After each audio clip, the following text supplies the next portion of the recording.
नमस्कार. नावावरून समजलंच असेल कोल्हापूरकर. होय, हाच राऊतवाडी धबधबा. आम्ही आलो आहोत आता राऊतवाडी धबधब्याकडे. तसं पावसाळ्याची आता जस्ट सुरुवात झाले, पण राऊतवाडी धबधब्याचं नाव निघालं आणि चैनच पडला नाही.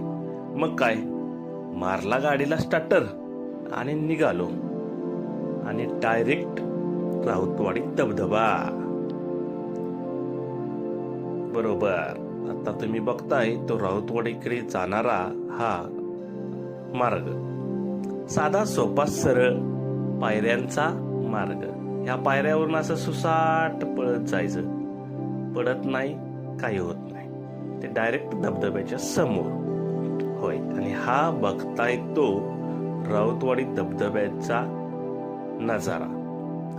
बरोबर आहे, धबधबा म्हणलं की मोठा असतो, पण मंडळी आम्ही आलो आहोत पावसाळ्याच्या सुरुवातीलाच, त्यामुळे पाण्याचा जास्त प्रवाह नव्हता, पण अतिशय आल्हाददायक असं हे वातावरण होतं. त्यामुळे म्हणलं चला धबधबा सुरू झालाय का नाही हे तुम्हाला कळायलाच हवं.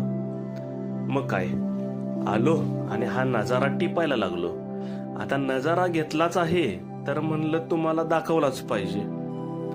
बघा कसं छान मस्त वातावरण आहे या धबधब्याचं. अतिशय आल्हाददायक आहे. यायला सुस्थितीत मार्ग आहे. तशा प्रेक्षक वर्ग पर्यटक थोडेफार होते. धबधब्याच्या पाण्यात तुम्ही पाहत असाल पर्यटक मस्त चिंब न्हावून निघत आहेत आणि आम्ही पण थोडीफार मज्जा केली धबधब्याच्या पाण्यामध्ये. मग काय, तुम्ही कधी येताय राऊतवाडी धबधब्याला? एकदा व्हिजिट करा.